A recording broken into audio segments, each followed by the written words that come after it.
A man wants to have a woman that's not been touched, tasted, or handled.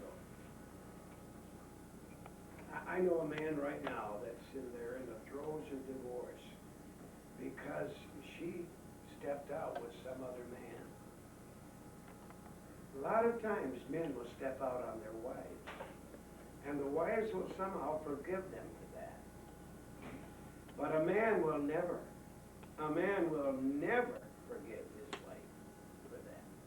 It's just something inside of a man that he wants. It's just like, I suppose it's that male part, even in the animal kingdom.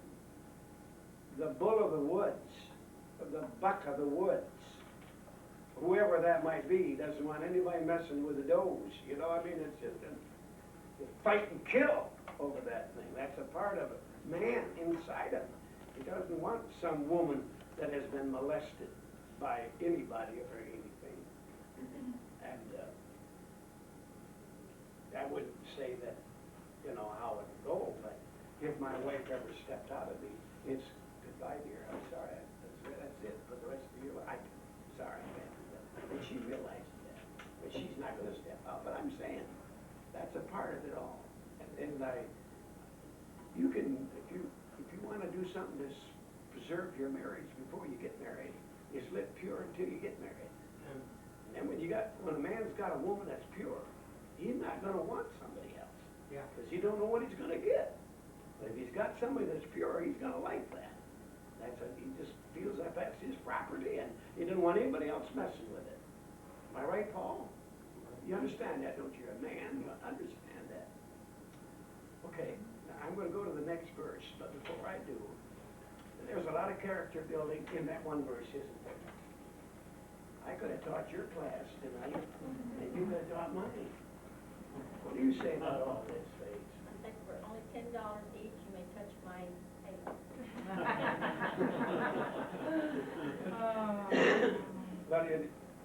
What do you say, though? Pretty well. Well, I say the same thing that Mrs.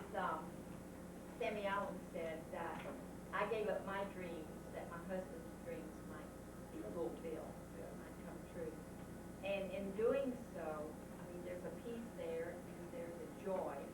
And God made a woman to desire a man. And whenever she keeps focused, she will make that man happy, and she'll minister to that man and whatever. She'll keep the house and whatever else that she's able to do. Some people aren't able to do a yard and a garden and all these things, but they will do what they can do. And they have a desire to do that. And in doing that, it fulfills their own heart, their own desires. Amen. All right. Anybody have any questions about this? Would like to add anything to it? You may be dismissed if you want. She's got to get ready to teach her class next.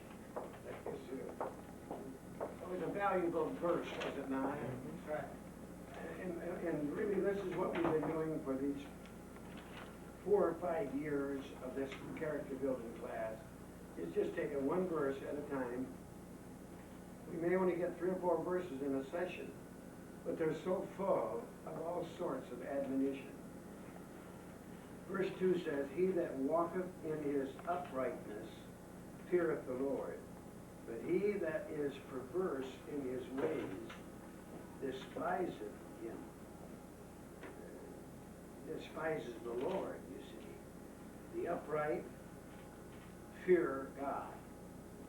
And really, only the upright people do fear God. The perverse despise God. Upright, that's an old English word, but it refers to honesty and justness. Not,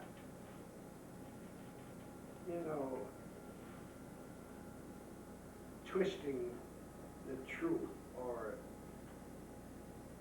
deviating from what was right to do. It was said about Job, that Old Testament patriarch.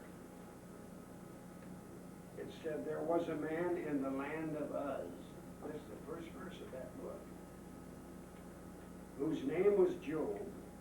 That man was perfect, upright, and one that feared God and eschewed evil. That's Job 1:1.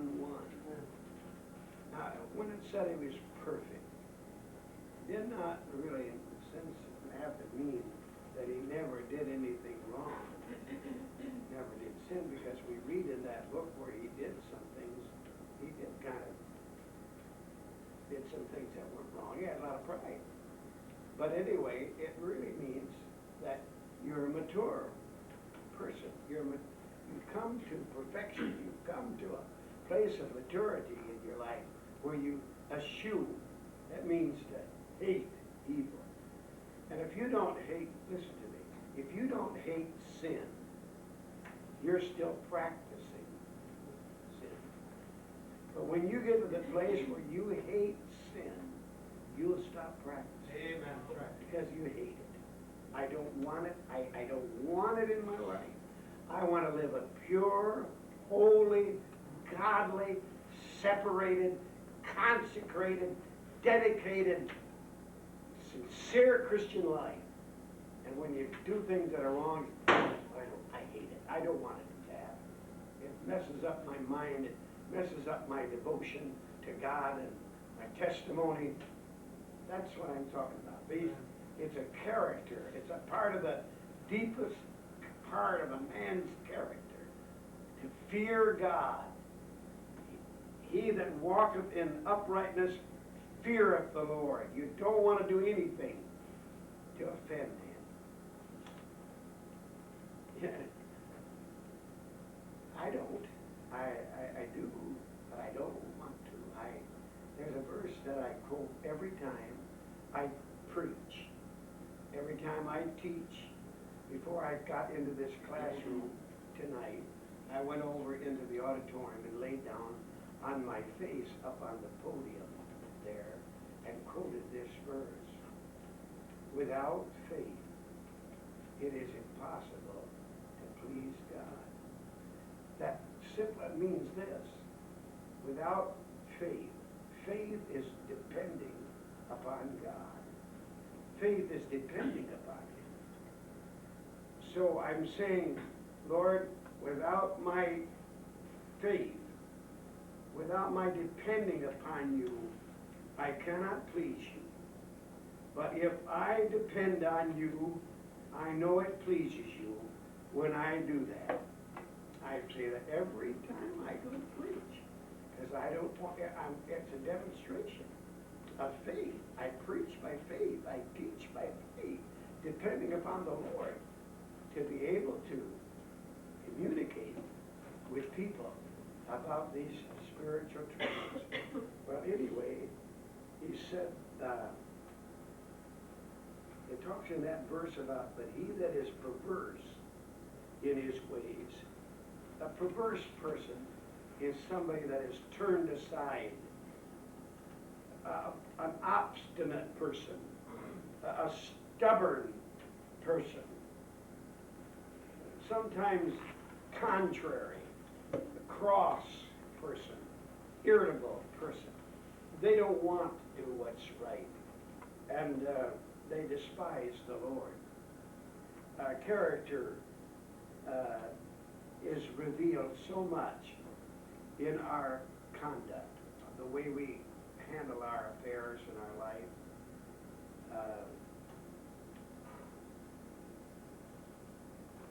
It sounds simple, but the reason that people live right is because they fear God.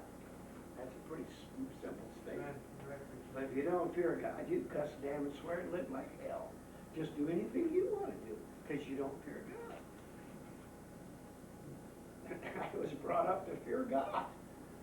That if my mother and dad didn't see me do something wrong and didn't punish me for it, I could be well assured that the all-seeing eye of God saw everything that I ever did. And He wasn't going to let it get by. And I might just well do it right, or else I'm going to have to pay a price for that. Now maybe that's a little simple for some of you, but the fear of the Lord. Solomon said the fear of the Lord is the beginning of wisdom. It's the beginning of knowledge. It's really the beginning of understanding. If you fear God. You're going to believe the Bible, and you're going to try to live in harmony with the Bible. When I say in harmony, you're going to try to do what the Bible says to do. Not what you want to do, the old flesh, and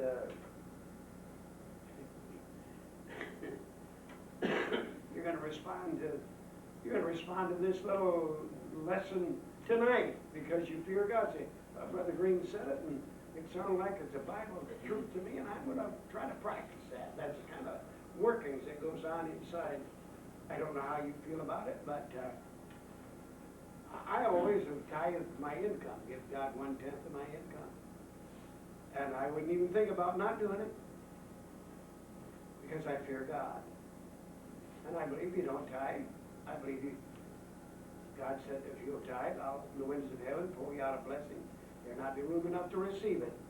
But he said if you don't, then you're cursed with a curse. I didn't write the Bible. God wrote the Bible, and all I got to do is do what he told me to do. And he can take that 9/10, make it go farther than the 10/10. He can take, when you tithe, God takes the curse off of the 9/10, makes it a blessing. Amen. When you don't tithe, you get cursed with a curse. When you give your money, your tithe, you're saying, Lord, everything I've got is yours. Take it all if you want it. You can have it all if you want it. But when you don't tithe, you say, my money. Yeah. It's my money. Don't you touch my money. Because you're not a Christian, or you're selfish, or a tightwad, or a screwball, or something like that. I don't know what it is. But when you understand, only God can teach you to tithe. I can't do it. Amen. You have to have that understanding in your head. But at any rate, in our text tonight, we're talking about the fear of the Lord. And really, you young people that are still at home, you obey your mother and father, for this is right. That your days may be long upon the earth. I don't like what they said. I don't like their rules and rules and rules. Just do what they told you to do. They have many years of experience, and they're not trying to be harsh. They're only trying to help you, and they know better than you do. If I knew, Mark, if I knew you were in your car, and you come by where I was on the road, and I'd say, Mark, don't go down that road, because down in there, a mile or two, there is a mud hole, and you're going to get stuck. I didn't tell you that to be mean to you. I just told you because it's just good advice. Well, I'm going to go down there anyways. Go right on down, and so you get stuck in the mud. Now, why you did it because you wanted to do it. But here, Mother and Dad said, no, you don't go that way because you're going to get in a mud hole in your life. God, parents know, they've had life experiences, and they know what they're talking about to help you with your growing up experience, and to save you some heartaches and difficulties later on in your life. It's what our text, it's so plain, it's hard to, he that walketh in uprightness feareth the Lord, but he that is perverse in his ways despiseth him. Well, I would say, I've said it already tonight, I'm not going to elaborate on it, but you take more immorality, allow your body to be mauled or fooled around with before marriage is wicked and sinful, and it's whoremongering, and God said he judged that sort of thing. And I would say to you tonight, when you're a Christian, you don't want to grieve the Holy Spirit of God, because you feel like inside of you, when the Spirit of God comes in, when you get saved, and he's a guide to your life. And when you go against that guide, I don't know about you, but it hurts me. I actually tell you, it hurts up inside of me when I do something that I'm not supposed to do. It's not like a pinch. It's not like a slam. It's like a pain, a dull sort of a pain that comes to saying, you didn't do right about that. You know what I'm talking about? And God, the Holy Spirit is there, and if you fear the Lord, you're going to obey Him. If you ever walked into a building and the Spirit said, you don't belong in this place, get out of here, then you just don't go in. If you do go in, you're going to get in some kind of trouble. Maybe it's a grocery store, maybe it's a department store. But when you go against that Spirit, you're able to buy something in there, wish you never would have bought it. Whatever it is in your life, there is an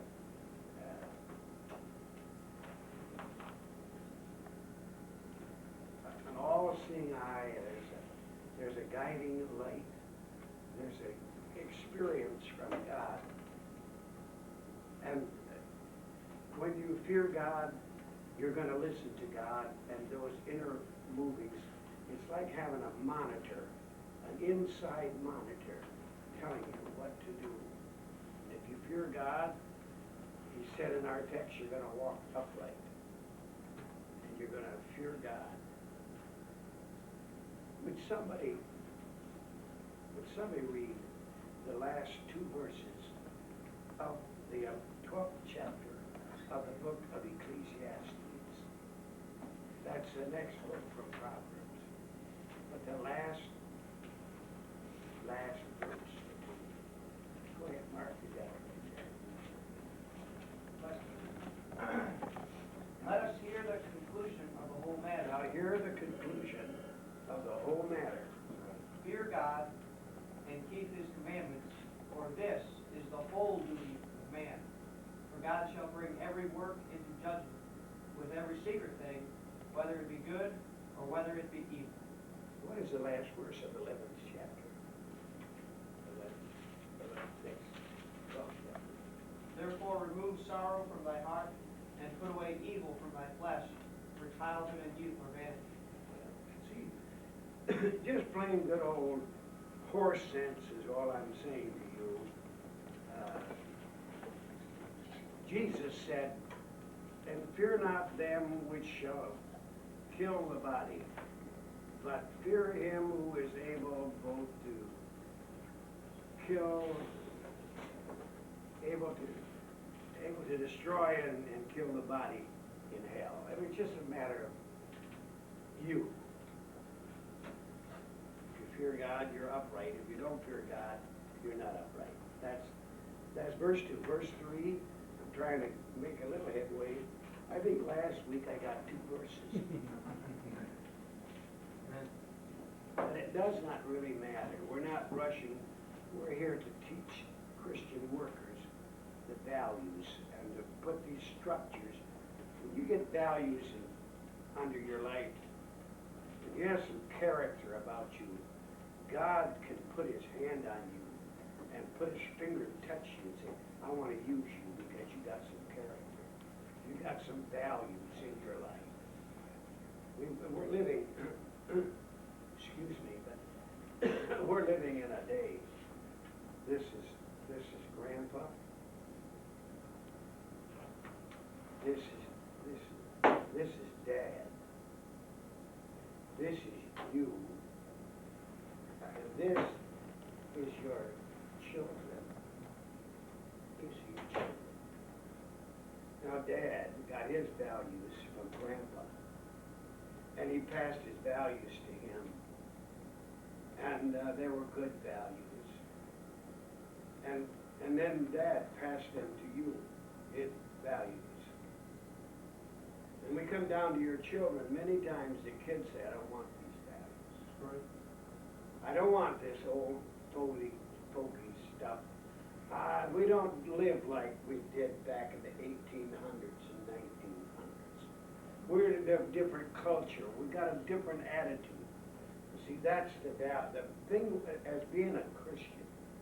We endeavor, like I would take my Tim and Steve and John and Dan and Jim and Mary, my children, and it was my dad got his values from his grandmother, godly Christian woman, passed them to him. He passed them to me. I want to pass them on to my children. I want my children to pass them on to their children. And that's been going on for centuries, but not in the 60s and 70s and 80s. We don't want these old folks back. And thank the hippies for that. Thank them. They're the ones that destroyed these values. They're always said, oh, no, shut your mouth. You don't even know what you're talking about. You never lived back in the 60s. Some of you weren't even born in the 60s. When all this stuff began to deteriorate and go down the drain because there were the value system. And it had what they called gap, generation gap. It was broken because somebody said, we don't have to follow these regimentations and we don't have to follow these values. And we can change them. We don't have to listen to our parents. We don't have to follow after Grandpa. We don't have that. So what do you get? You're getting what you got now, a bunch of nothing. Yeah. Am I telling the right? Right. Don't get mad at me. That's the way it is. Yeah. It's just exactly like it. Well, in the mouth of the foolish is a rod of pride, but the lips of the wise shall perverse them. Preserve them, I said perverse. I got perverse in the last verse. I'm reading my own handwriting, that's why I can do it. In the mouth of the foolish is a rod of pride, but the lips of the wise shall preserve them. The words of the foolish man, of course, is a source of pride. And pride cometh before destruction, and a haughty spirit before a fall. You can see this. When I think of pride, I think one of the most proudful persons was King Nebuchadnezzar. And after he had conquered the world, and he was king of Babylon, he was strutting himself through his kingdom, maybe his hanging gardens, or the palace there, and he said, I'm going to read what he said. He was in the palace in Babylon, and he said, is not this great Babylon that I have built for my honor and for my majesty? And really, the truth of it, sweetheart, was he didn't build Babylon. That's right. There were other kings ahead of him that built Babylon. And as somebody said, I was reading Josephus, who was a Jewish historian. He said Nebuchadnezzar hardly built anything. He might have built maybe the Hanging Gardens. That was one of the 7 wonders of the world. But he said really his wife did that. But he was strutting himself. I've conquered the world. This is mine. And you remember how God struck him down and made him, he had a evidently mental breakdown, and he got down to the place where he was tied to a tree, stump, and lived outdoors for 7 years. His nails grew like eagle's claws and his hair like feathers, and he was plain idiot. And at the end of that 7 years, he acknowledged God, and God brought him back to his kingdom again. But pride is a wicked thing. It is as contrary to God as anything can possibly be in our lives. What I'm trying to say is, you have to work at this. Maybe not you, Nikki, you're such a sweet little girl, but little Donald here, I have to work on this business of getting proud. Amen. You know, we want to build ourselves. We're in a day, Brother Mike, we're in a day where they are trying to teach children self-esteem. And I can understand to a degree that nobody wants to be trampled down, made a fool out of, and have no esteem whatsoever. But when you esteem something that isn't esteemable, when you think about it, it is so contrary to the Bible for us to self-esteem. In fact, the Bible, on the contrary, says that we really are nothing. That God is everything. And we are to acknowledge God in ourselves. I'm trying to think of a good verse. Paul said, I am crucified with Christ. I put myself down that Christ could be put up in my life. And pride is such it is a forerunner of a tremendous fall in our life. You remember when Herod gave his speech there, the 12th chapter of Acts, and everybody applauded and said, oh, this is not the voice of man, this is the voice of God. And he fell dead. He got so full of it. He died right there and the worms ate him, right there on the spot. That's what the Bible said. You know, pride is an abomination to the Lord. And a proud look, the Lord doth hate, according to Proverbs 6. God hates pride. You can't go anywhere and you're not going to go anywhere. And you feel like you're the cock of the roost. When you feel like you're the bull of the woods. When you feel like you're the cat's pajamas. When you really, you ever see somebody walk like this? You can just about tell that their whole body is full of pride. I'm not telling you to go walking like a slouch. But when you pimp yourself along, everybody, watch out. Something's cockeyed down the inside of that person. That nobody, I'm telling you the truth, please, as a Christian worker, would you listen to me? In Christian love, nobody likes a smart aleck. Nobody likes a smart aleck. You've always got all the answers for all the problems. You've always got something to say about everything that is said, and you've been there before, and you're bigger, you're tougher, you're stronger, you're more smarter, you're more good looking, and that is not Christian. That is ungodly. We are to put other people ahead of us. I don't know whether I can make it plain to you, but God knows how to take the wind out of your sails. He knows how to pop your balloon and put you right down to where you belong. I've seen a lot of men, great big grown-up men, cry. All they have to do is have their wife to leave them, or maybe one of their children get on drugs, or their little girl come home pregnant. I've seen big grown-up men, proud men, cry. We used to have a family that come here to church. Nice, I like the family.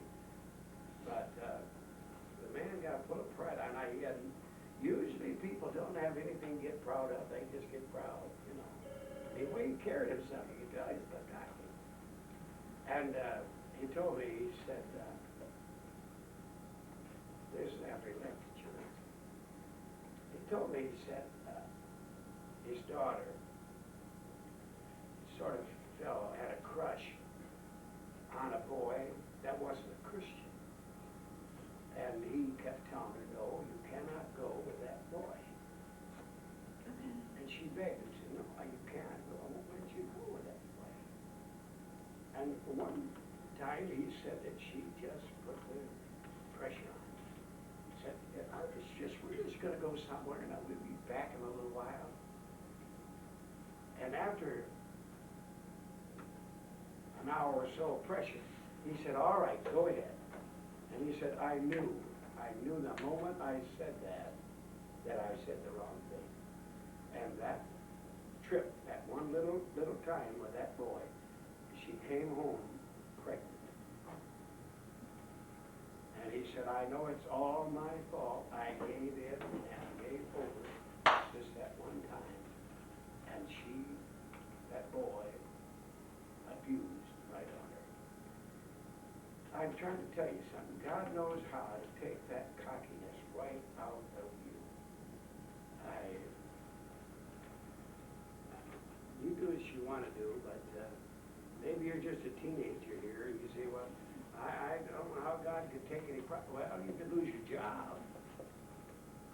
You could lose your boyfriend or your girlfriend. End up in a wreck or something. Well, I can remember when I was in high school, I was crazy. I was in love when I was in high school. I had a high school sweetheart. There's a dumb thing. It's dumb. It's too dumb to even talk about, but we all do dumb things, not even dumb things.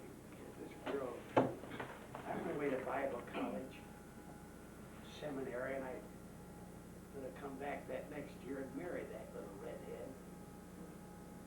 When I got back, my brother-in-law told me, he said, Don, I don't think you know it, but Esther is playing in a dance band at a dance hall while you've been going to Bible college. Then I came back, and I was going to marry that girl. I had plans to marry just a few weeks after coming back. And I talked to her about it, and I said, you know, I'm going into the ministry. That's all I've got in my mind is pastoring, and I couldn't marry a girl that plays in a dance band. Oh, she could flat play the piano. I mean, she's a German woman, German girl, little, brilliant little, talented girl, beautiful girl. But I just said that night, I said, this is it. Tootsie, goodbye. And I cried for 3 whole weeks. I was just 18 years old, 19 years old. But I'm telling you, you can get down pretty humble as a teenager. You can have some awful, awful spills and bad falls and hurtful things happen to you. God knows how to get that pride out of you. You know, I don't know if I got time for another verse or not, but would you just let me give it? It's not really so much. Am I too late now? Okay, let me just do this verse. It's not really so much of a character building verse, but a factual sort of a thing. It says, where no oxen are, the crib is clean, but much increase is by the strength of the ox. We're talking about ox manure. That's just about what we're talking about. If you have where there's no ox, I don't know if you ever worked on a farm or not, but when I was in high school, I kind of worked my way through school by working on a farm, a dairy farm.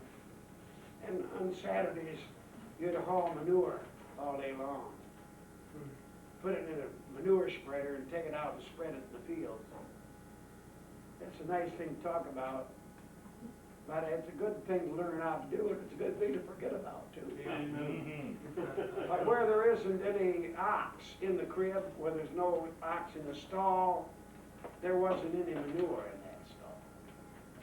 But when there was a good, strong ox that ate a lot and worked a lot, there was a lot of manure in there. And that's what he's talking about. He's kind of talking about, let me just say this about an ox before I say the rest of it. You know, ox is probably a better animal for a work animal than a horse. It lives longer than a horse. It is less likely to get sick and have disease than a horse. It really fattens and maintains its strength on less to eat than a horse.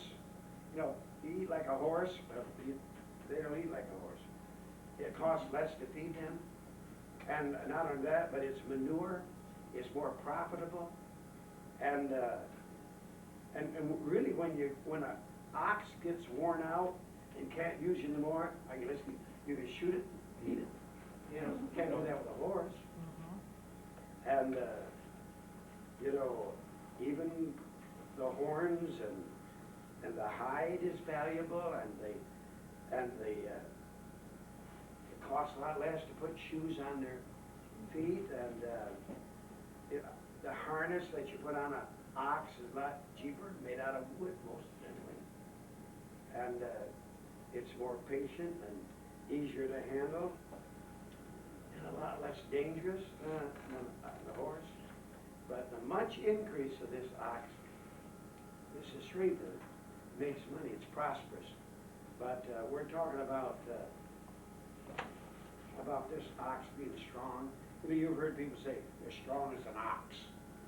Well, it speaks of an individual. It speaks of an animal, of course, but of something that's a hard worker, that gets things done, that's not lazy. And when it works, it produces a great deal. We're talking about Christian character. God would have us to be like that ox, and to have spiritual strength, and to be able to work for God, and not be lazy. And that work would produce souls and produce blessings to people. I would hope that maybe that through all of these character building lessons tonight, that you gain some spiritual ground for your life. It's 10 after, that's my time to quit. But is there anybody that would say, Brother Green, I learned something tonight? I like that. Starting with Proverbs chapter 14 and verse 5.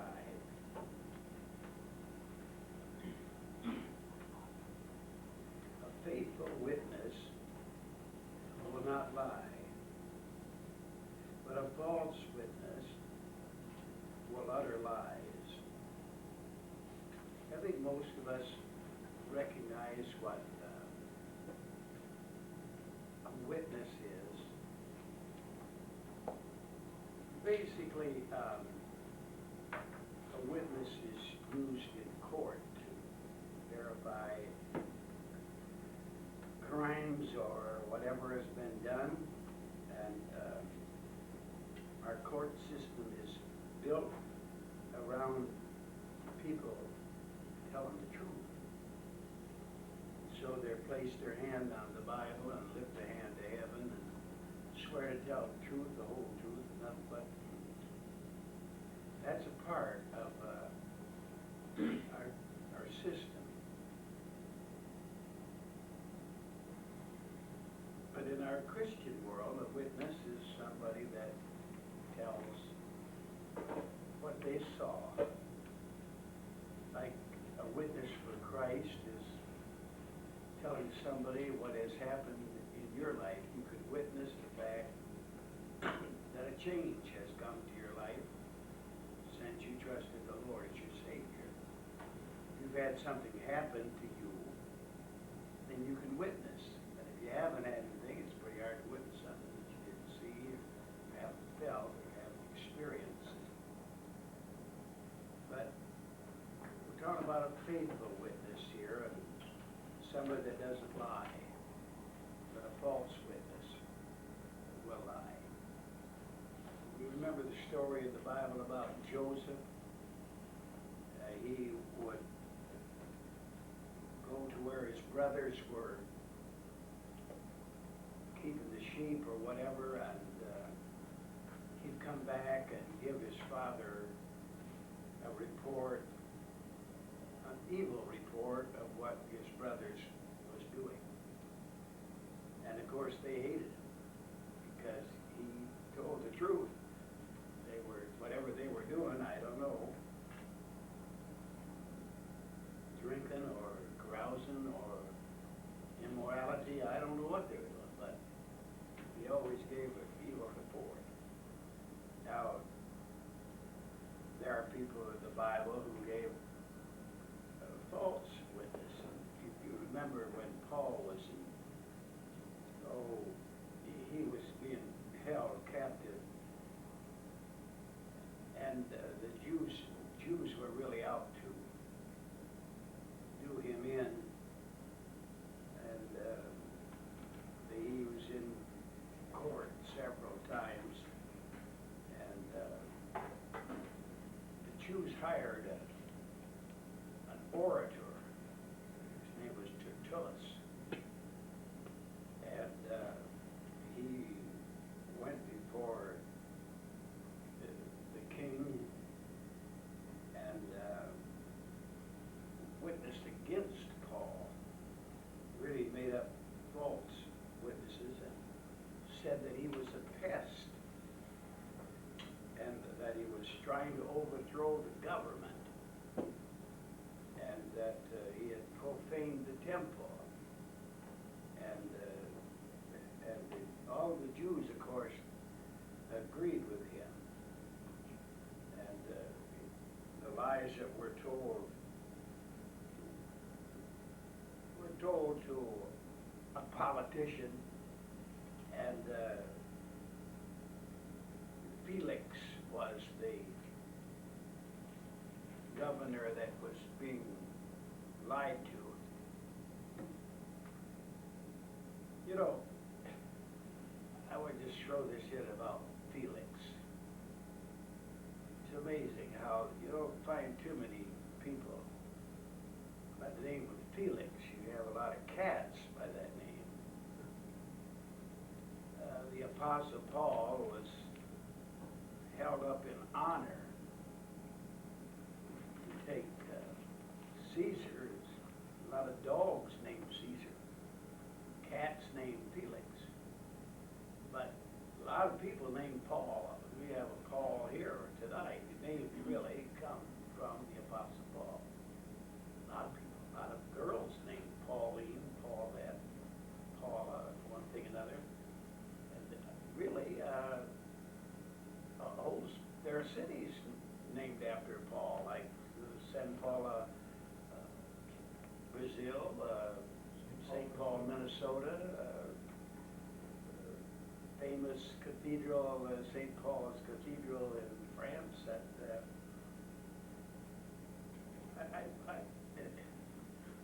You talk about Felix. He was a pussyfooter. Maybe that's why he was called Felix the Cat, because he was a pussyfooter. He's a compromiser, and he was kind of a fraidy cat too. He didn't want to come out and stand clean for God. And anyway, our thought tonight here on this verse is about a faithful witness will not lie, and a false witness will utter lies. I want to be character building for a minute with your lives. Many times in even our Christian experience, we've come to the place where we don't always speak the truth, because we're going to get in trouble if we do. But it is a basic thing in Christianity to be honest, never to lie. If you're going to get anywhere with God, you're going to have to be honest with God. And people who are untrustworthy is, of course, somebody you could not trust. And you're uncertain about these people because you never know when they're telling the truth and when they're not telling the truth. I want to say to all of you tonight, practice being honest and practice being truthful. When I say this, I want to use some reservation that you don't always tell the truth. You don't have to tell what you know about somebody that is the truth.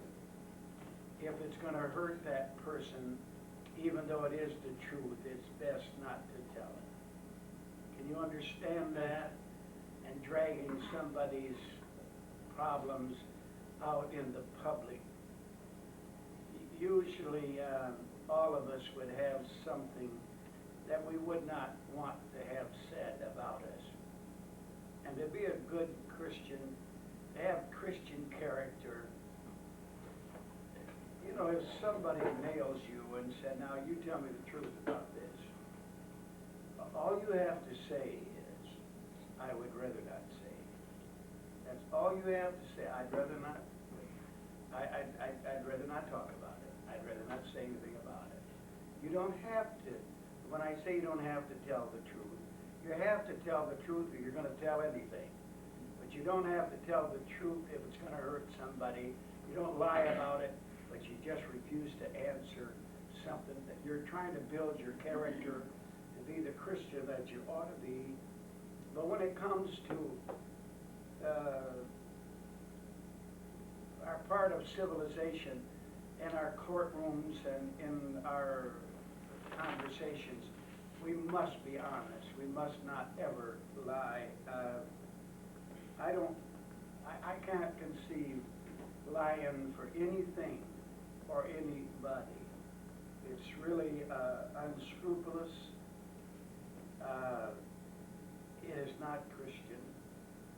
It is, as you say, unlawful. In a court of law, it's called perjury, and it carries with it a sentence of jail sentence because you were not perfectly honest, because the court system is built around honesty and knowing the facts. And I want to say it 1,000 times. If I say it once, I'll say it over and over again, that nobody's judgment is any better than their knowledge. I don't care what you're talking about. I don't care what you're talking about. If you know the facts, then you can proceed with the right kind of judgment. If you don't know, if you hear somebody say this and this and this, say, now wait a minute now, that isn't exactly the way that it is. Would you like to hear the truth? This is the truth of the matter. Then that person has to judge whether you know all there is to know about it too. But it may save somebody's life. It may save somebody's testimony if you stand up for the truth. No matter what, stand up for the truth. Jesus said, I am the way, I am the truth, and I am the light. And there'll be nothing about you, excuse me, but there'll be nothing to you. You're worthless. If you're a liar and a flim-flammer and a windjammer, there's nothing to you, and you're worthless. God can't use you, and it's so unchristian. The law, the Levitical law, thou shalt not bear false witness. It's a part of our Christian life, the structure of our home and life. Now, if you were brought up where truth was not always told, and your father, your mother, your family, your grandparents were not truthful people, it is still reflected in your life today. And you'll have to overcome that. I don't know how you will, but by grit and grace, you'll have to overcome that flim-flam philosophy that you grew up with. You're never going to gain any spiritual character and structure to your life until you're perfectly honest about everything that you do. Lying is really uncalled for as a Christian. It's really unfair, and it is certainly ungodly, and it is unkind, and it is unnecessary. It's easier to tell the truth than it is to lie. It may seem at the time that if I just kind of coated it, or shaded it, or reconstructed it, it might help me out of this Jimmy Jam, but it won't. I'm telling you, it's unthinkable to try to deal with God and not be honest. I don't know, Joshua, I know you to a certain degree, but I've never really been close buddy with you, or Bob, or really any of you, to really know you. But if you hung around me and I hung around you, after a little while, you'd be able to put, wait a minute now, this guy is not real. He's not coming on right. He's saying this, but I know better than that. He's not telling me the truth about his life, about his connections with his wife, with his children, with his mother, with his dad, with his colleagues, with his friends at school. He's telling us one thing and he's doing something else. I'm telling you, class, this is not a class, a Sunday school class. This is not a preaching service. This is for construction of our life. You've got to stop that fooling around business. You can kid around and nothing wrong with that. But people know when you're kidding and when you're not kidding. But be able to shoot straight, that's the only way that you're ever going to build your character. You don't have to lie about a thing. And you'll be unworthy of any honor. And if you have any honor, it will be taken away from you when they find the truth out that you are not on the level. Can you understand that? I think that is a good character building lesson for us, this dishonesty business. And you would have to confess if we had a confession booth here and you could confess to me, you'd have to confess that you have lied, and you have planned and windjammed and buffaloed people and haven't really told it just like it is.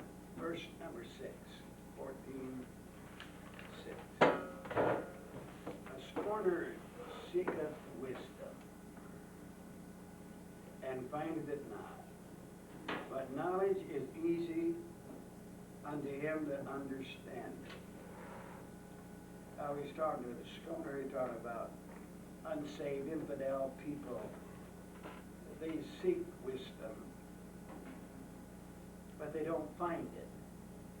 Because, we're talking spiritually speaking, because they're rebels against God.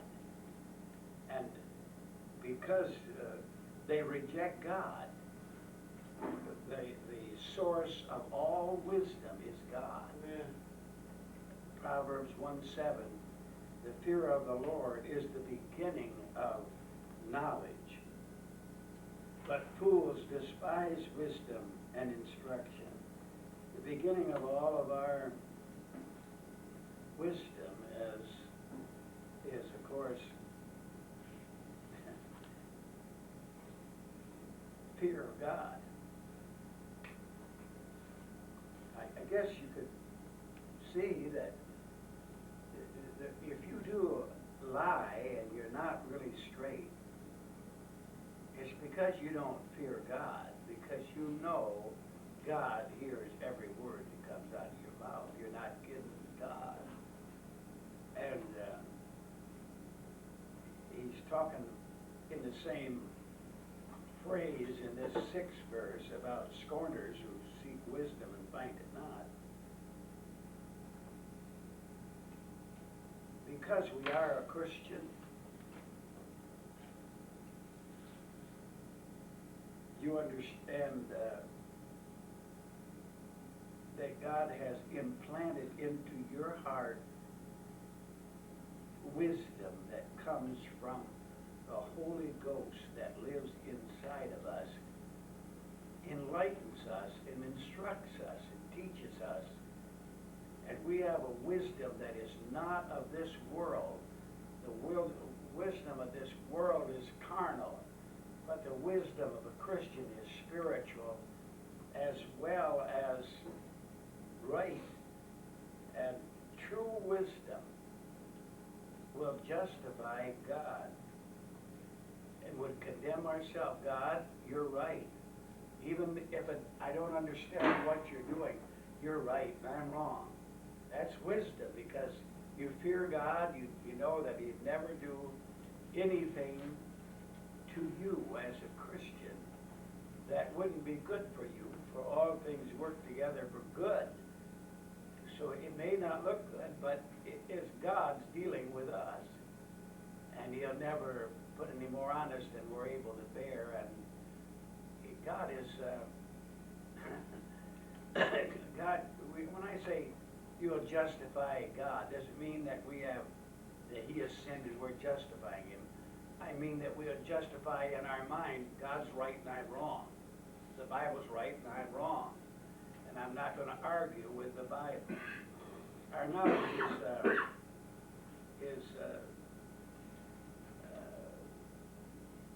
he said the knowledge is easy unto them that understand. But he said knowledge is hard for rebels and people that will not believe the truth and hear. I realize, class, that you'll have to, if I offend you, don't take it as an offense. But it takes knowledge, it takes intelligence to make consecration in our Christian life. I've never met a screwball yet that has made consecration. You have to calculate. Now, if I go all the way with Christ, it's going to cost me something to do that. But if I go all the way for the devil, it's going to cost me something to do that too. So you make up your mind, I'm going to go with God, and that knowledge of that comes, of course, from God, and your mind is open to the truth, and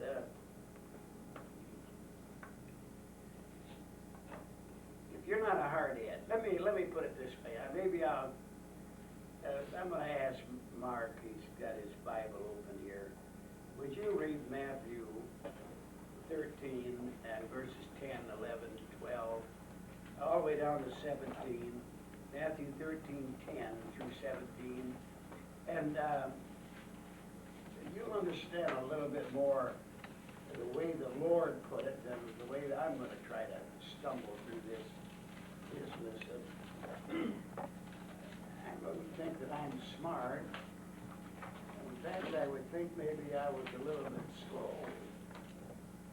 But if I have any wisdom, it's come from God, who is the source of all truth and all knowledge and all wisdom and all understanding. Isaiah, after he had preached for a while, said that God had given him the tongue of the learned. It would sound like he'd been to college. Because God had instructed him, his mind was open to God, and that's why he said he was able to make the the simple wise, people that really aren't altogether that swift. He's able to give you wisdom. It was said in the New Testament that when they heard Peter and James and John, they knew that they were fishermen. But they took knowledge that they had been with Jesus because of the way they articulated, the way that they spoke, the wisdom. He's able to take people out of the plowshares and make preachers out of them. Give them wisdom beyond all of their capabilities. Read that verse. Follow along as he reads. And the disciples came and said unto him, Why speakest thou unto him in parables? He answered and said unto them, Because it is given unto you to know the mysteries of the kingdom of heaven, but to them it is not given. For whosoever hath, to him shall be given, and he shall have more abundance. But whosoever hath not, from him shall be taken away even that he hath. Therefore speak I to them in parables, because they see not, see not, and hearing they hear not, neither do they understand. And in them is fulfilled the prophecy of Isaiah, which saith, By hearing ye shall hear, and shall not understand, and seeing ye shall see, and shall not perceive. For this people's heart is waxed gross. Their eyes are dull of hearing, and their eyes have closed. Lest at any time they should see with their eyes, and hear with their ears, and should understand with their heart, and should be converted, and I should heal them. But blessed are your eyes, for they see, and your ears, for they hear. For verily I say unto you, that many prophets and righteous men have desired to see those things which ye see, and have not seen them, and to hear those things which ye hear, and have not heard them. You see what he's saying here is God is able to have you have insight, spiritual insight, to be able to understand spiritual things. You know, it is so wise. I just got a phone call just before I came into my class tonight from a former student here at our school, and a fine young man. He moved out of the state, and he counseled with me before he did. I said, "No, don't go. Don't go where you're going. I don't feel right about it, and you're going to meet with trouble and difficulty and differences." Well, so it was. Where he went, he got into difficulty. In fact, he was kicked out of the church where he went. And he called me tonight, and he said, "I wish that I'd have paid attention to you, Brother Green. I would have saved myself a lot of trouble." I said, "Well, I love you. I couldn't stop you. I could only tell you that your heart, your head was set on going where you were going, and you felt it was the best thing to do. But my experience, and knowing where you were going, and knowing the pastor, and knowing the people, and knowing about it," well, he said, you know, you told me that. And my mother and dad told me that too. But I wouldn't listen to either one of you, and I ran into a bear trap. You know, I keep saying it. If somebody's had experience, life experience is probably as more valuable or more valuable than college education. Because it puts you in a place of understanding because of hands-on situation. Now, if a man, here's our sweet little sister, she's a chiropractor, but she knows what to do, but don't you think, Aaron, about 25 years from now you'd know more? And you'd be able to counsel somebody else, you know, and say, "Oh, this is the way to do it, but this is a better way to do it." But you learn by life experiences are far better than you can't really learn it in a college classroom. You know practically, and you know off the pages of what it says, but this knowledge we're talking about, this wisdom, this understanding, is something that God gives to you as you go along. And I keep saying it to you. It's like this. See, it's closed. I can't see down in that portfolio. It's dark down in there. The light can't get in. But as I open it up, light begins to come, and more light, more light, more light, and more light, more light, more light. And that's the way life is. If you're a Christian, life's sort of like opens up like a flower, blooms out, and you get the glory and understanding of the things of God as you go along. It was put this way, that it's like Isaiah, line upon line, and precept upon precept, and here a little and there a little. You know, it really always bothers me when I see a convert just got saved, want to study the book of Revelation. It's way beyond their comprehension. Oh, you say it's the Bible, and now I know it's the Bible, but you probably better get the 23rd Psalm straightened out first. And maybe the Lord's Prayer and a couple of other little things that you might be able to understand. And I always tell the people I lead to the Lord, I always say, start out reading in the book of John. Amen. Right. And read the Psalms and John and kind of take it easy. But you'll see them wanting to get into the book of Daniel and all of the 70th weeks and all that stuff. And all of it. It's going too fast. Yeah. I've been at it all of my life, and I still don't comprehend all that there is, and I never will. Nobody ever has. But the whole sum and substance is, don't be a hard head. Don't be a know-it-all. Because if you're a know-it-all, nobody's going to be able to tell you anything. I bet I've said it 100 times in this class, maybe not in your presence, but other classes. Nobody, there's nobody likes a smart aleck. Nobody. You know some smart alecks, don't you? That just know all there is to know about everything, and they're just windjamming. You know they are, but that's the way they carry themselves. They have to push themselves around, make people believe they really are the bull of the woods and the cat's pajamas and a cock of the roost. And there it is, you know. But nobody likes them people. They don't know that, but that's true. Really, when you rebel against God, you're rebelling against light. You're rebelling against the light, the wisdom, direction, and leadership that He's got for you if you'll humbly stay in your place.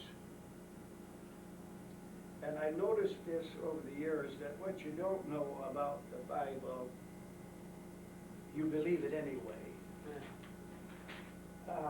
If you don't understand it, don't blame God. It's just your intelligence, your mentality, your spirituality that hasn't fathomed it. And besides that, somebody was talking about some hard question the other day, and I said to them, you know, really, it's very hard for us in the year 2003 to be able to turn back the pages of history and go back to maybe 2000, 3000 BC, 5,000, 6,000 years ago, and try to conceive the culture, what was going on then, and place it in the right perspective and be able to understand fully why they said what they did and why they did what they did. You can't do it. You can't do it.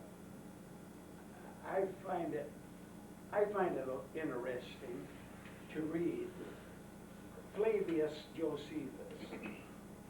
He was a historian back in the time of Christ, and he goes way back to the beginning of the Bible and gives little anecdotes and things that really fit and bring out things that you never would have ever dreamed or thought about, that adds to the color and the culture and the reason that people did and said and went where they did and all that kind of stuff.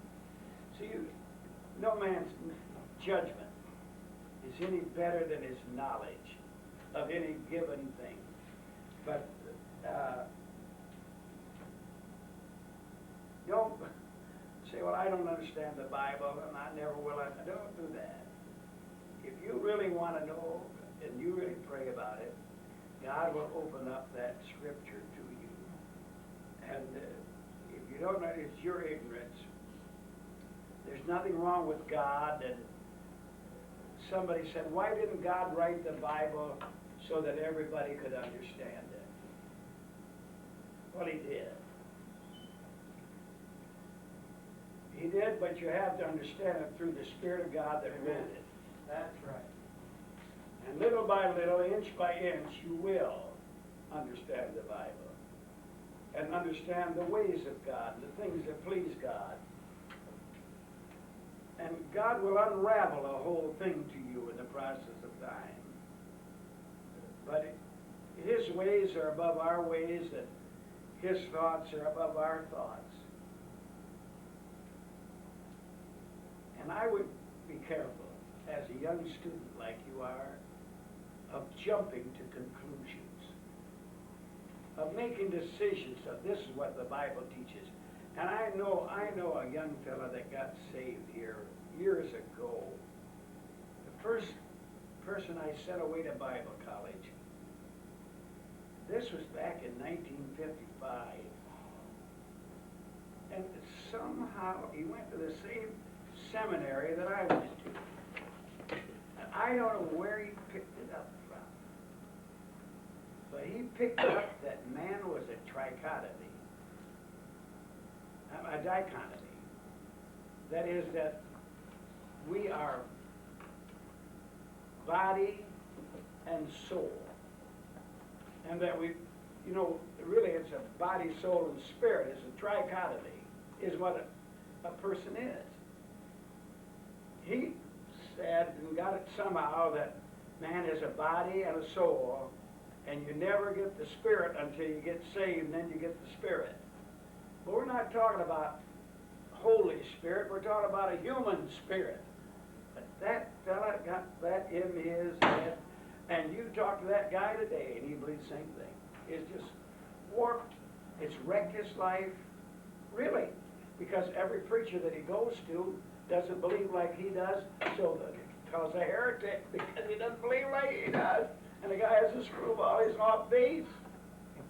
And he never will be straightened out because he's a hardhead. Don't jump to conclusions. I had a fellow tell me, years ago, he asked me what I believed about predestination. I said, Phil, if you'd have asked me that right when I got out of seminary, I could have answered your question. But now that I've been pastoring all these years, I've changed my mind 2 or 3 times. Can you understand that? Your brain develops and opens up and you have a little more understanding. And then, it's good to get the academics. And they'll become a lot easier to you if you'll really surrender to that academic, whatever it might be. That's what our text said. A scorner seeketh wisdom, findeth it not, but knowledge is easy unto him that understandeth. That is, when you surrender yourself, let's say that you wanted to become a physicist, like Einstein. Well, Einstein's got the brains to comprehend a lot of that, but I'm saying if you still wanted to go down that category, you'd have to surrender your mind to that. You understand? If I was going to be a mathematician, I'd have to develop my mind to study math, and study math, and study math. But if I studied math long enough, I'd be able to pick up on the rudiments of this and be able to put things together.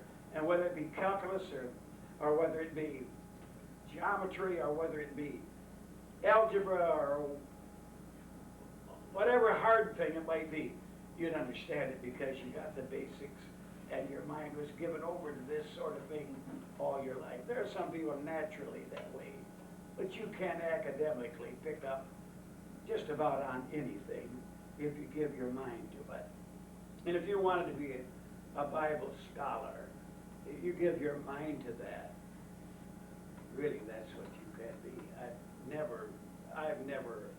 I wouldn't class myself as a scholar. I'm a serious Bible student, and I love the Lord. But my main emphasis of my whole life has been to be filled with the power of God. That's all, my mind craves that. It craves the power of God, and I want to have the Holy Ghost discernment to be able to make rightful decisions. And I want another thing, and I crave and I fast and pray about it, and that is that I might have the love of the Lord, the grace of God, to love people that are round about me and not be an old stick in the mud and grumpy and hard to get along with. That's basic. You're looking right at a guy. If you're in this class now, you look right, you see right straight through me. I'm about as invisible.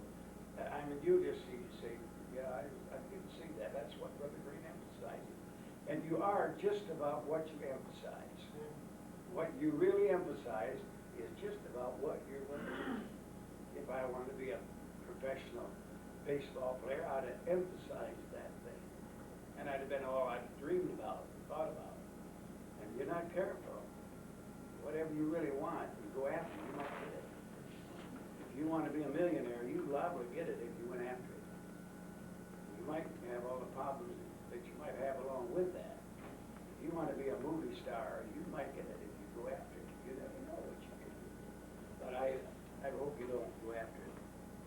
Let's go to another verse. I'm getting worse as I go older. My mind is 2 verses. Here we are, 45 minutes already into this class, and 2 verses. But you can see my mind is all messed up with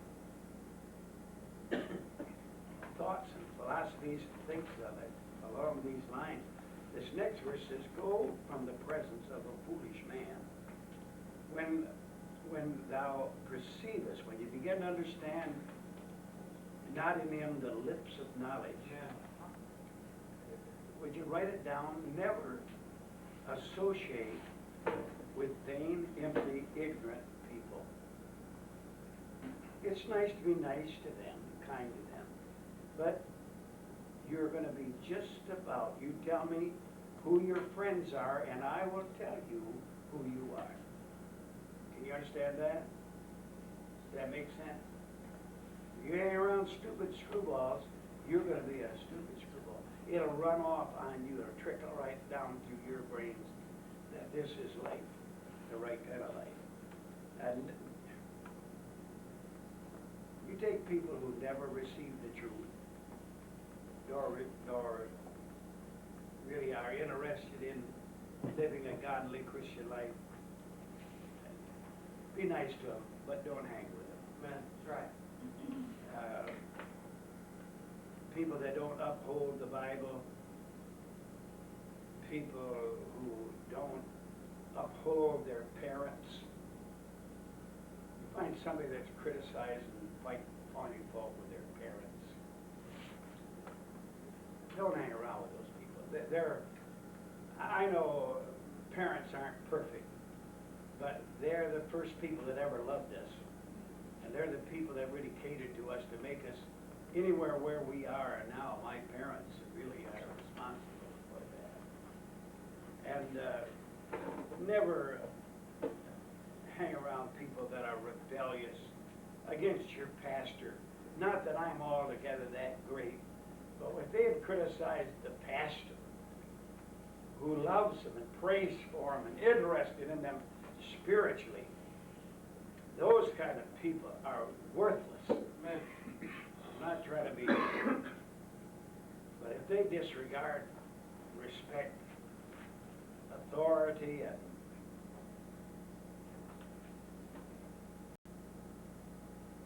the police, and disrespect everything that holds civilization together, you're going to have yourself a rebel on your hands, and you can choose better friends than that. You know, really, it'd be better by far to have lead. It'd be far better to have no friends than bad friends.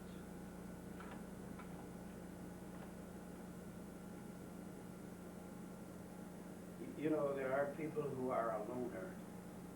You'll get to feel that way after a while in your Christian life. You become a loner. You have associations and friends and all that, but in your own, I told this young man I talked to on the phone, I said, don't you think it's about time that you stretched your own wings and flew and become your own man and made your own decisions? And he's probably 20-some years old, 25 maybe. I guess you've been told by your parents what to do. You've been told by everybody else and all your friends what to do. Why don't you just try stretching your wings and just follow God and be your own man, make your own decision, have your own convictions, and do something for God. And that's what it's all about. Well, anyway, our text tells us to go from the presence of a fool. And when I say fool, I don't necessarily mean a dingbat necessarily. I'm talking about somebody that's dense and somebody that's maybe stupid and a person that shows no holiness or no, people that do sacrilegious acts. We have people. There used to be a man attend our churches. He got terribly backslid. I don't know if he ever front slid, but he backslid anyway. But he'd go to the cemetery and tip over tombstones. There were 4 or 5 of these guys. They call themselves the tombstone tumblers.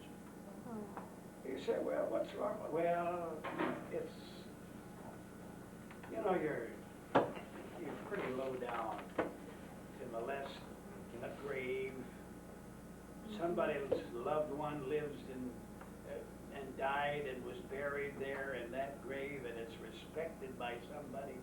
And for you to disrespect that, I was brought up in a Christian home, but we would go to the graveyard a lot, decoration days, special days, funerals.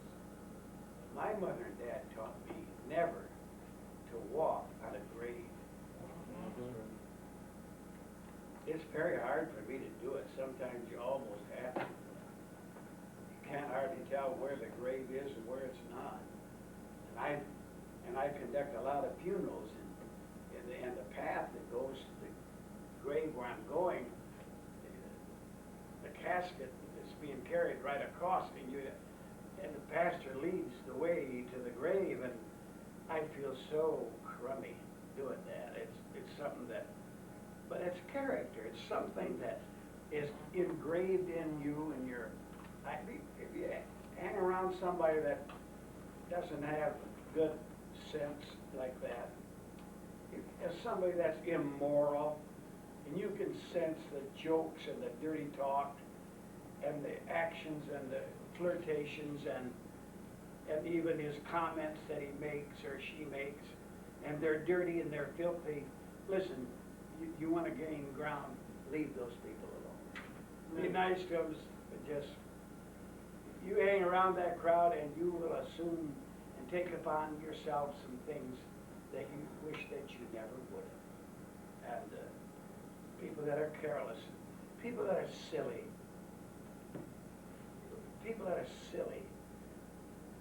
do silly things, giggle and foolish. You're maturing as a Christian. It's good to have fun and tell a few jokes and laugh and have a big time, but you don't want to hang around silly folks. And would you listen to me? And I don't want to put anybody down, but don't hang around low-bred people that don't have good breeding. Usually, the whole thing is a drag. Now, on the other side of the coin, Aaron, you hang around with somebody better than yourself, and that will pull you up. You hang around somebody that's lower in Can you understand that without taking my word and saying, well, Brother Green, he's against the people that are poor and, no, I'm not against. But if somebody's ill-bred, just dumb, stupid, idiotic, screwball, vulgar, dirty, no sense, no education, no drive, no personality, no incentive to earn an honest living, lives off the welfare and sponges off the government and all, just leave that trash alone.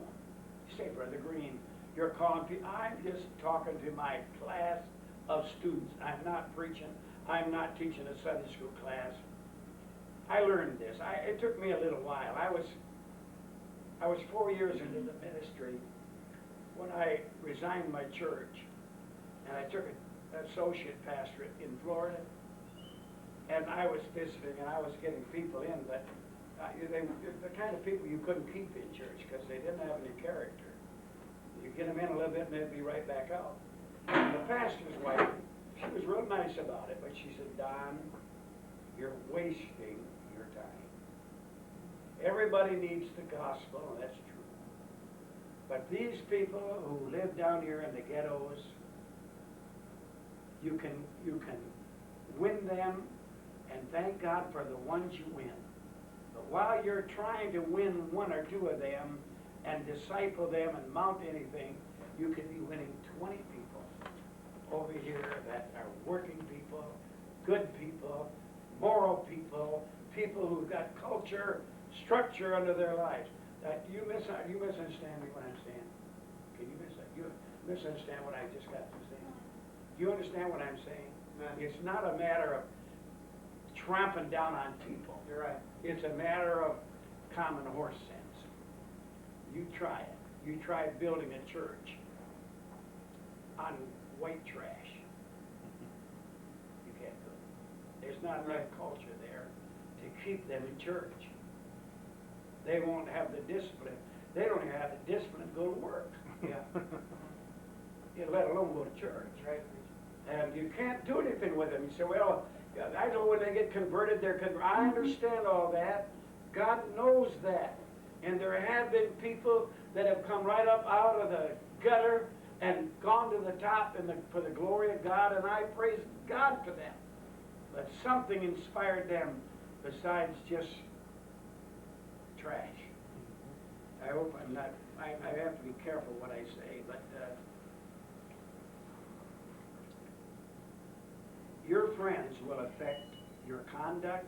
Why don't you write this down? I think this is noteworthy. This is some of my thoughts. Your friends will affect your conduct, your character, your confidence, that is your self-esteem. It'll affect your clothes. It'll affect your Christianity.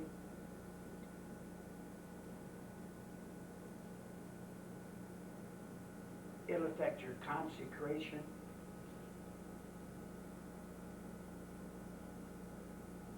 It'll affect your continuance in the faith. It'll affect your convictions. It'll affect your cravings, your desires. It'll affect your climax of your life. How you end up, basically, is by your friends. Go from the presence of a fool, our text says. Tell me who your friends are, and I'll tell you who you are. Birds of a feather flock together. And it is a truth that water reaches its own level. And you'll go just about as high as you want to go. That's good preaching. I could give an invitation. I could probably even take up an offering.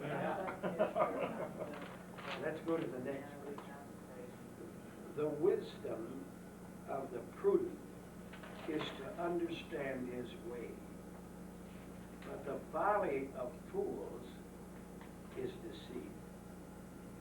The wisdom of the prudent is to understand his ways. If you can understand that, if you can pick up your own thoughts of where am I going and what am I doing and why am I acting the way that I am. And when I talk about the prudent, I'm talking about somebody that's wise, somebody that's careful, somebody that's cautious, somebody that has good judgment, is to understand your own ways. He wants to go the right way. But the folly of fools is deceit. And when you talk about deceit, you're talking about trickery. You're talking about something that isn't just exactly right. You pray for wisdom. Pray for wisdom. Write that down. And then prepare by education. Get some smarts. Get some education. And you also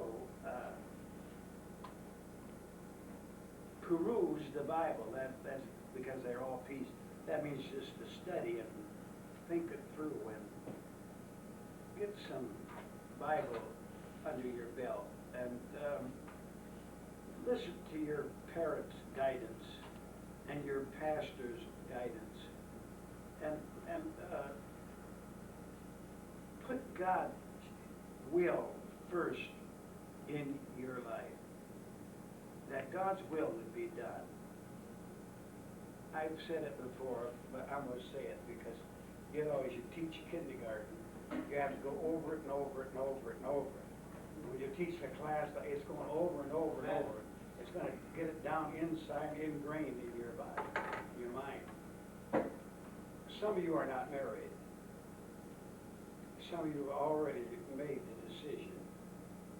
Some of you might have wished that you wouldn't have made the decisions that you did. But inside of marriage, I said this Sunday, I think, in church, that the will of God is more important than love. Oh, now, wait a minute, brother. And well, I'm telling you now. If you listen to this old man, I'll tell you something true. If it's God's will for you to marry so-and-so, love will come along with that. And not only love, but respect. I think respect and the will of God is higher, more so than love. You could really live a long time with somebody that you respected. But if you don't respect them, you couldn't show much love for them. And it's a part of it all. I really feel sorry for people who get all messed up. Of course, sometimes you get messed up because you're not saved and you make wrong decisions. But the folly of fools is deceit. Fools live deceitful lives, miserable lives, you know. Write this down because you can use this sometime teaching a class or something. It's like hell on earth. That's my little thought. Hell on earth to be married to the wrong person. Be better never to get married than to be wrong married. Number 2, it'd be hell on earth to have the wrong occupation. To be doing something you hate to do. When you wake up and the alarm clock goes off in the morning, you feel like throwing a shoe at it. You hate going to work because it's miserable. You hate it. But when you like it, what you're doing, it's a drive inside of you to even become better and better and better at it, to be able to be more fruitful, to be more, make a better living out of it, to get a raise or whatever else, and you know what I'm saying? Yeah. It'd seem like to me hell on earth to live in the wrong house. I don't like it here. I hate this house. You know, I love my house. I don't mean to be a smart aleck, but I love my home. I love my home.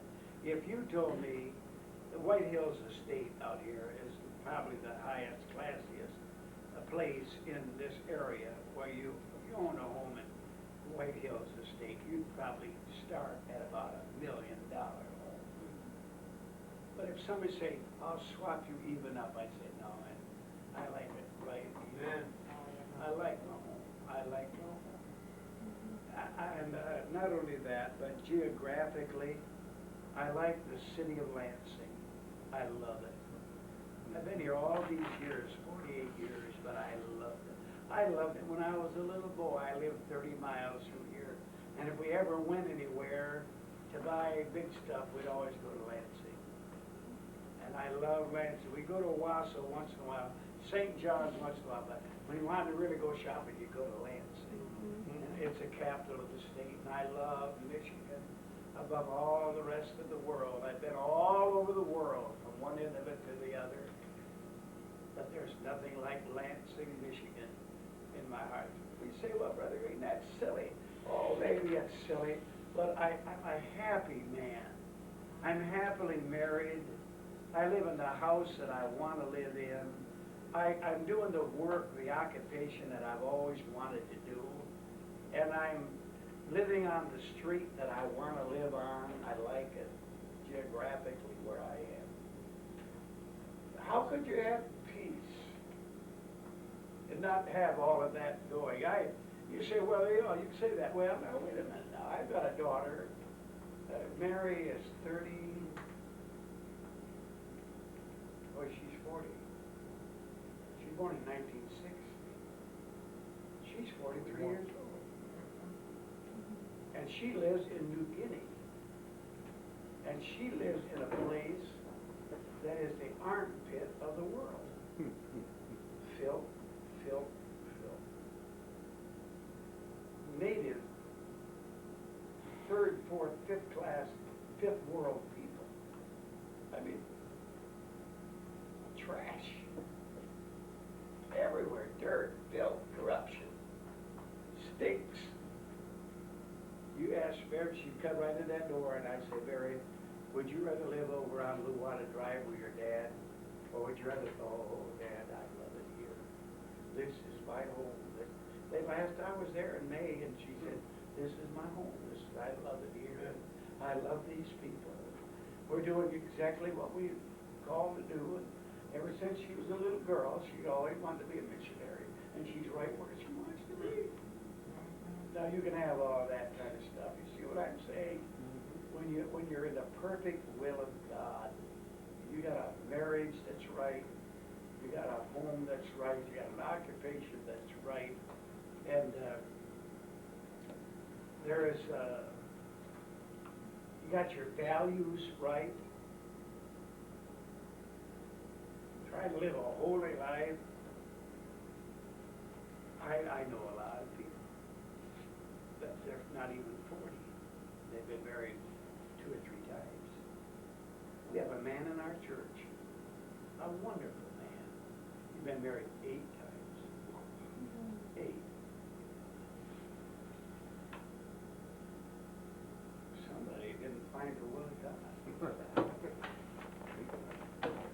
You can find yourself in a terrible place. Another lady that came to our church, doesn't come now. Her husband and her broke up, but that was her 8th husband. Some screwball somewhere. What I'm trying to say is that you get the wrong idea. I know people that got the wrong idea about salvation, and they never have been saved, and they never were going to be saved because they had it all screwed up. There are some people who could never do enough. They never found any peace in their heart. They never really been born again. And really have no ground in their life for what they do believe. It's miserable. Our text says the wisdom of the prudent is to understand his way. But the folly of fools is deceit. I think I better quit. Not that I want to, but I think I better, for this week. And we'll go back at it. I'm gonna fly to Arkansas and be there. Verse 9, if I am correct. Fools make a mock of sin. 14. Proverbs 14 and 9. Fools make a mock at sin, but among the righteous there is favor. He's talking about people that would make light of sin and live in disfavor with all who are good. He talks about ignorant people who make a little thing about sin. It doesn't, sin isn't as big as you might think it is, or have liberty to do more sin, or sort of pick a lifestyle of his sin and make it a laughing matter and a light thing. I think about this in regards to our life and our ministries. Because again, I say I feel like I'm talking to people who are going to be or are involved in the Lord's work. If you don't hate sin, it's a pretty good evidence that you're not through with sin. Amen. When you get through with sin, you're going to hate it. That is why when you come to a place of consecration, you realize all the problems that come into your life because of sin. It's not going to be a light thing for you. You're going to want to loathe sin.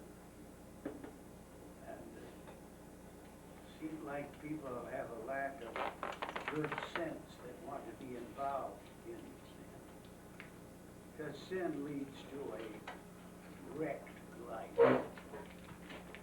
and destruction in hell. A life of misery. A life that's loose and no structure, no foundation, lots of foolishness. Woe to them that play around with sin. Isaiah 5:18 says, woe to them that play with sin.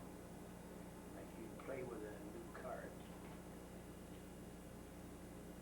I have a whole list of things here about sin and that I put together over the years.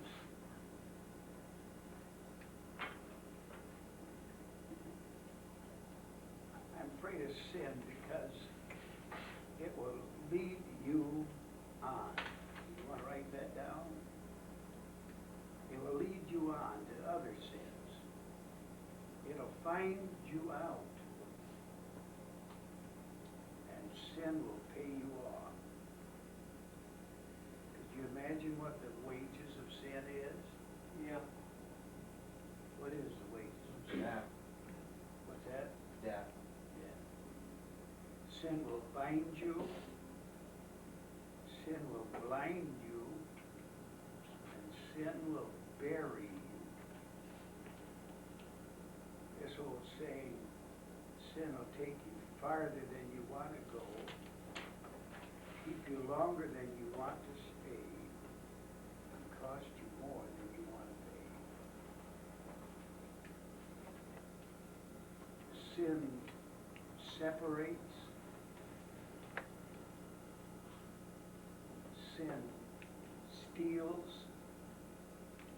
your peace, and your power with God, and your privileges in prayer, and your place of service. Now, does it separate, it steals, it scars. It scars your life, it scars your conscience, it hurts your credibility. Most of you have, one time or another, been involved in some sins, and you never have forgotten yet. It'll stay with you till you die. I'm afraid of sin. I'm afraid of myself. The reason is that I have no confidence in my flesh. Paul said, in my flesh dwelleth no good thing.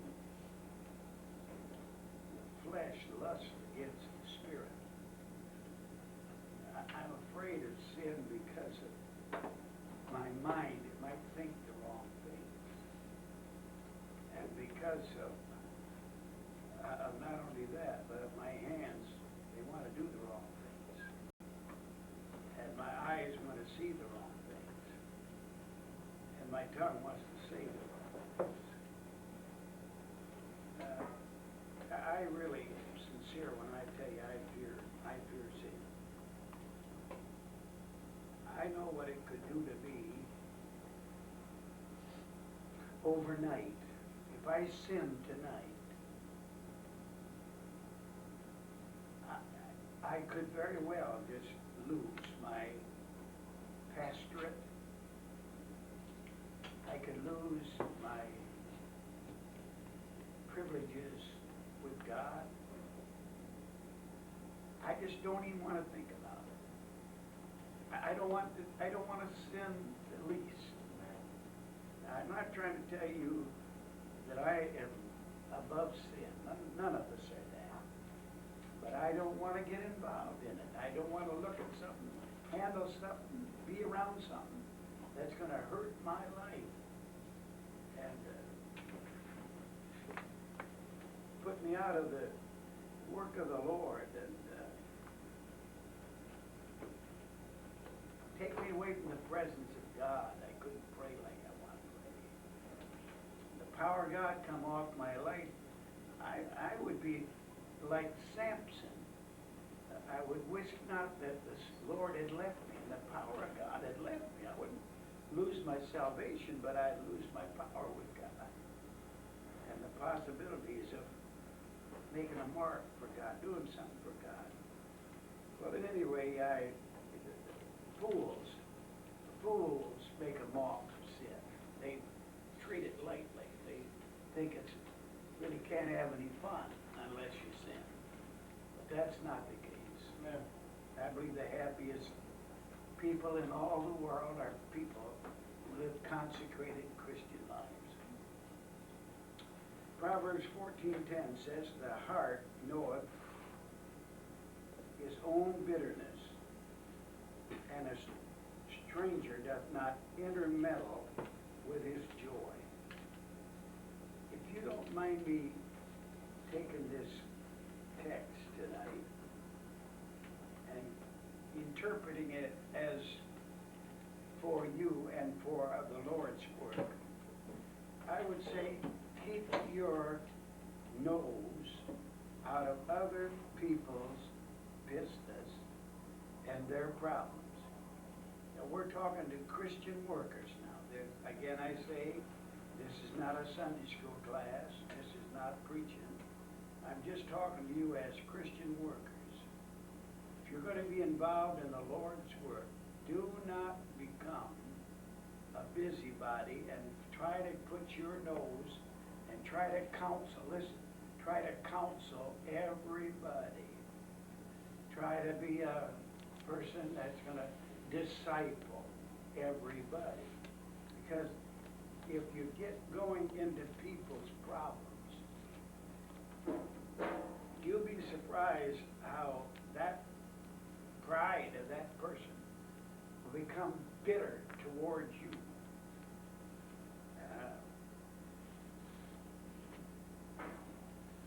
I sorry that that's what happens. If I stuck my nose in Roxanne and Mike's argument, they're having difficulty. They're not, but if they were, or maybe they are, I don't know. But if they were, when it's all settled, if I took sides with Roxanne against Mike, he'd be offended towards me. And vice versa, if I took sides with Mike against her and I got into that argument, you see, I'm a Christian worker. I'm not going to take sides with either one of them, no matter who's right and who is wrong. You say, well, Brother Green, that isn't right. I mean, you're supposed to straighten people out. Well, who said so? You try to straighten things out. You get a man and a woman that are fighting, and when they get over that fight, and you got yourself involved in that thing, you're going to come out of there hurt. You're going to not, because you stuck your nose into their private affairs. Don't ever do that. My mother and dad just were very strong about that sort of thing, that you don't do it. It's one of those, and I know there are women who just feel like they've got to sympathize with that woman or that man with that man, and you gotta help them, but don't help them unless they come to you for counsel. Don't you stick your nose in there. And when you're counseling them, don't take sides with either one of them. It may appear that it would be the best thing to do, but you'll remember this old man telling you it's wrong, because you're going to hurt yourself. I'll tell you something you don't ever do. If you're going to be a pastor or a Christian worker, you don't argue politics with anybody. You say, well, I'm a Democrat, I'm a Republican. Well, shut your mouth. Because you're just going to, we're not trying to convert the world. We're not working for the Democrat or the Republican Party. We're working for Christ. And you can get yourself in a lot of trouble. I'm a Republican. I believe that, but I couldn't follow along with all the Republicans that are in office. They're liberals and screwballs, just like a bunch of Democrats.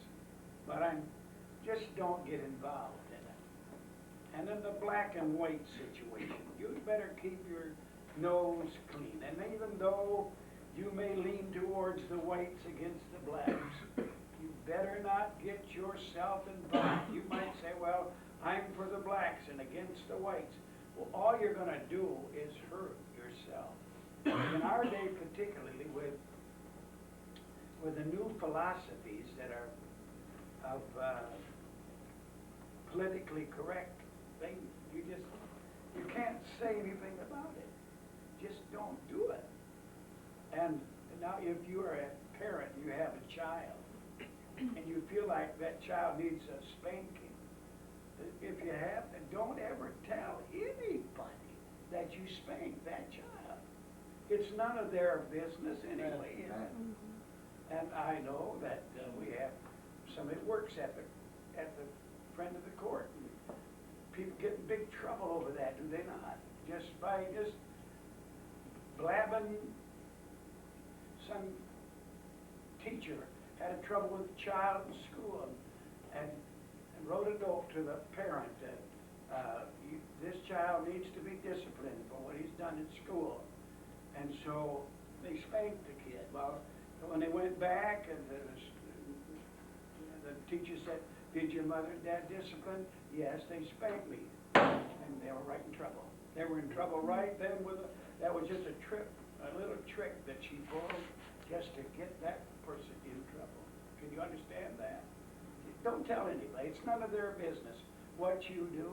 Now, you better be careful about probing into other people's business.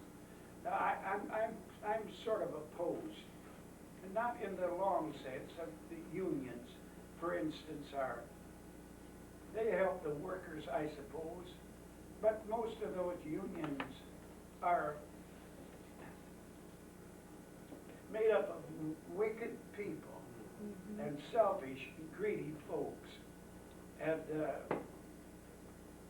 you can take your stand where you work against management and get in trouble with the management. You can criticize the union and get in trouble with the union. I just say, not to be a compromiser necessarily, but don't rile up and cause problems where you are. I wouldn't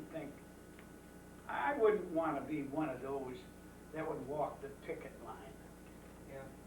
Now, maybe wouldn't bother you any, but it would bother me. Because I think John the Baptist preached, be content with your wages. Yeah. If you don't like your job, go get another one. That's right, brother. Yeah. Rather than going against the management and joining up with the union to create problems in your shop. Now, I would say too that if you see two people quarreling, I know we all want to be peacemakers, but you have to be very gracious about that because they'll take sides. And you'll lose a friend just as sure as I'm sitting here. You're going to lose all your opportunities to ever help that person by taking sides against them, even though they're wrong. And like a husband and wife, like a brother or a sister. My folks always told me that blood is thicker than water. Did you ever hear that phrase? Oh, yeah. That simply means that, let's say a brother and a sister are fighting over an inheritance. Money has been left from their parents and they're fighting over it. And then you just stay out of it. Stay out of it completely. Because you'll lose one way or the other. You're going to lose out with friends. And we're trying to make friends. And after the fight is all over with, if it ever does, they'll never speak to you again. You've lost out. I'm talking to Christian workers now. You do as you please about everything, I guess. It's your business, but sometimes people in the church, they want to run down the pastor. Now, I would stand up from a pastor, but I would be careful that you didn't lose a brother. They get upset with people at the church. People do. But just be careful how you handle that thing. Try to maintain love for both parties involved. But don't stick your nose in other people's business. You probably don't know the facts of the case anyway, and you just add fuel to the fire most generally, and a lot of times people will call me and say, we were having trouble and I'd like to have you come. Well, okay, I'll come. But I want you to know I'm not taking sides. I'm going to talk to both of you, and I love you both, and I don't want to get involved in your problem, but I'll be glad to give what advice, but you have to be careful about that. You're probably not listening to me. You probably think you know more about it than I do, but I'm an old man, and I've done this all of my life now, and I'm just trying to tell you, keep your nose out of the trouble that's in other people's lives. No matter how bad it is or whatever you think it is, they'll turn on you. When it's all settled, they'll turn on you for sticking your nose in their private affairs. It's good to be a peacemaker, but whatever, if it amounts to anything to you, Solomon was the wisest man in the world. He says, a heart knoweth his own bitterness, and a stranger doth not intermeddle with his joy. That is, there's just, it's none of your business. Verse 11. The house of the wicked shall be overthrown, but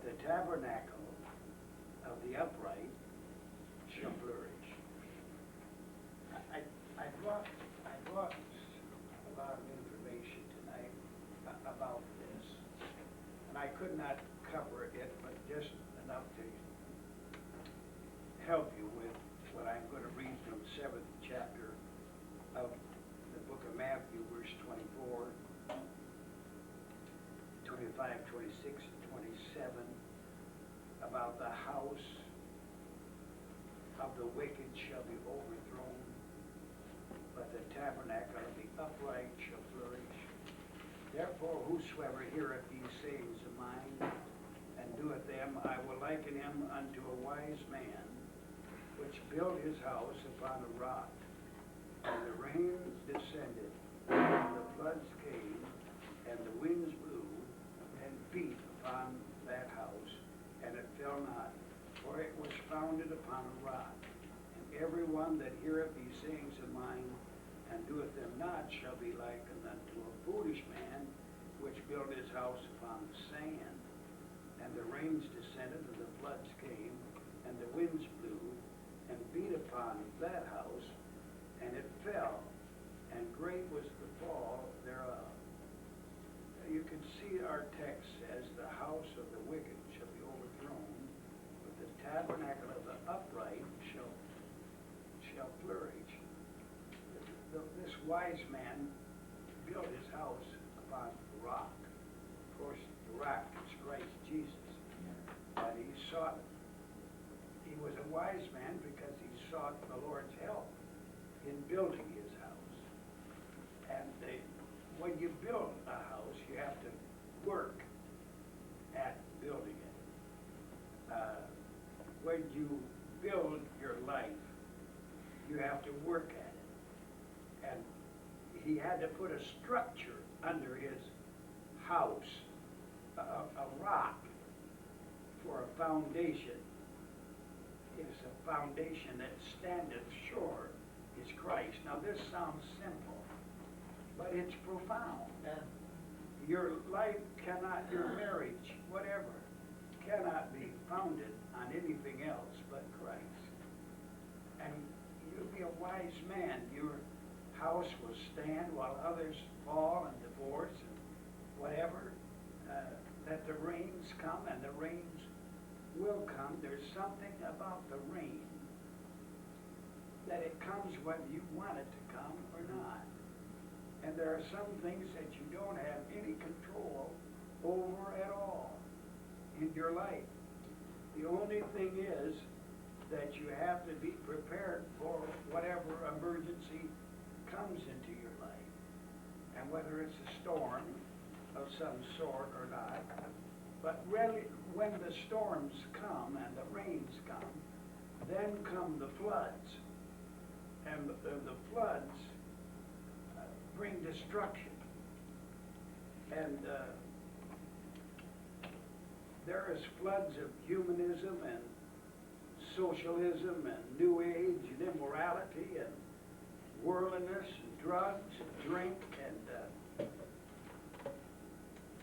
all sorts of deviltry all around us that are flooding our streets and houses and homes and lives. He said that the rains descended and the floods came and the winds blew with all the forces of hell. But this house stood on firm because it was built on a rock. And the house of the wicked shall be overthrown, is what our text says.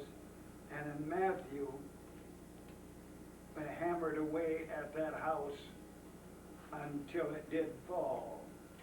And when it fell flat. And lost everything that he had. But the wise man's structure stood because it was founded. I told my wife tonight as